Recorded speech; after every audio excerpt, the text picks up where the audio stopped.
Yeah.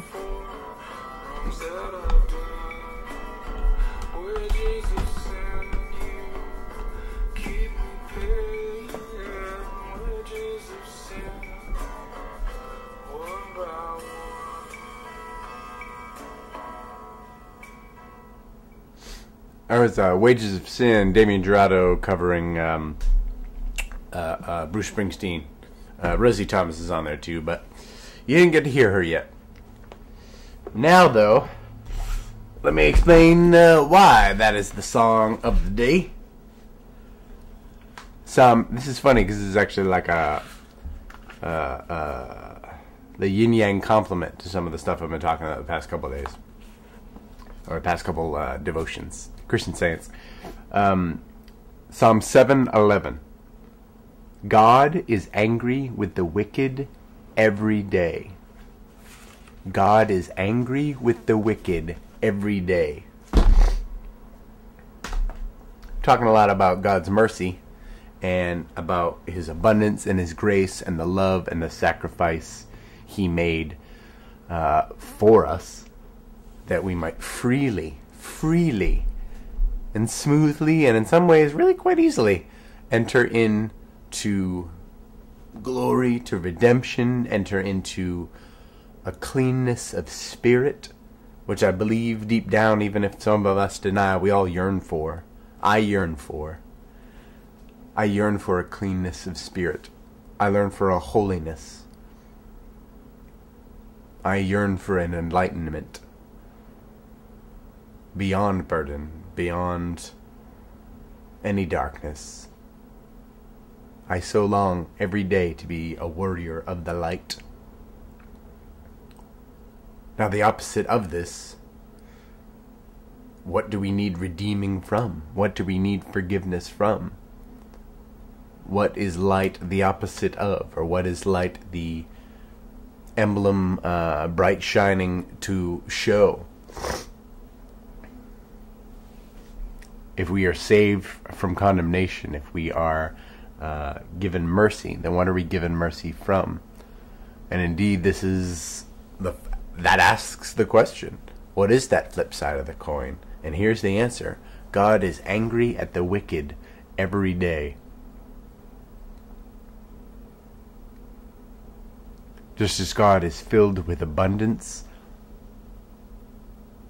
God created the universe, is a righteous God, and in His righteousness can brook no unrighteousness.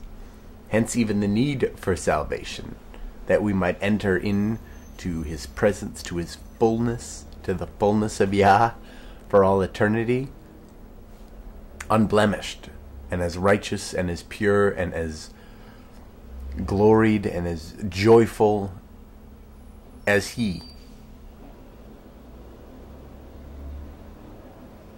The lack of that, He cannot stomach.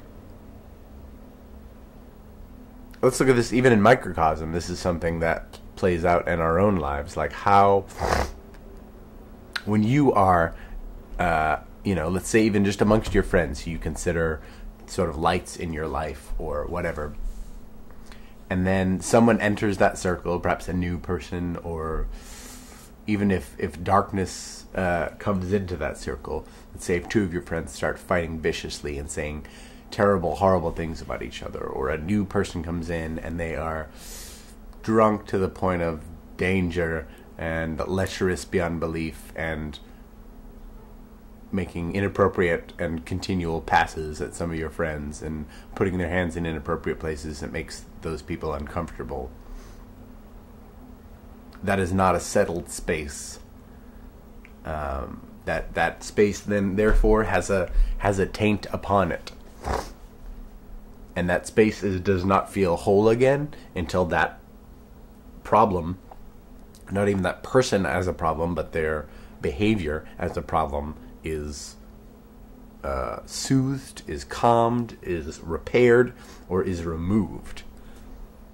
And then again you can resume your joyful congress And even then, sometimes that can leave a taint on the party, or a taint on the gathering, or a taint on the experience, to have that looming outside manipulation darkness placed upon it. I hope that made sense. Likewise, in the presence of God, he can bear no wickedness. He wants nothing but perfection. And he provides that perfection through his grace, through his touch, through your surrender to him, through your walking in his law. The greatest commandment, of which I think I talked about yesterday. Was that yesterday? I think it was yesterday. But who are you? Are you sitting in full goodness and mercy and justice in the hand of God? Are you redeemed and sitting in that circle of light? Or are you unknowingly that bearer of darkness? To be forgiven of the wrath of God is a beautiful thing, and I rejoice of it daily. But who are you? Are you in his circle of light? Are you in the warm nimbus of his embrace? Or do you still walk according to your own precepts? Do you still walk middle finger or reverse peace sign extended towards his law and towards his love and towards his sacrifice? Are you the darkness that must be removed from the party? If you are, his wrath is against you. Why sit in that? Why ignore that? Question that daily. Come before him and ask him, Lord, where am I? Where am I in my life? Regardless of how your temporal circumstances are shifting. Man, the rain falls on the wicked and the righteous alike. But my hope for you today is to just come before him. Seek who you are, fearlessly. That you might feel, if you feel any fear, the fear that you do fear is a compelling and activating fear. To embrace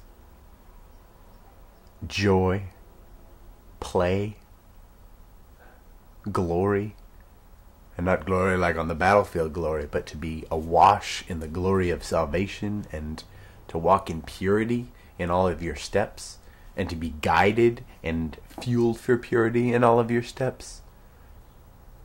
To turn from yourself, turn from your darkness, turn from the darkness which is part and parcel to who you are, and turn to the light which is calling to that part of you that even has the possibility for it, and it is a free gift. Turn from wrath, flee destruction, and run into the arms of a graceful and merciful God. Because we never know which day is our last, so might as well do that right now. So I'll leave you to that. Peace be unto you. Amen and Selah.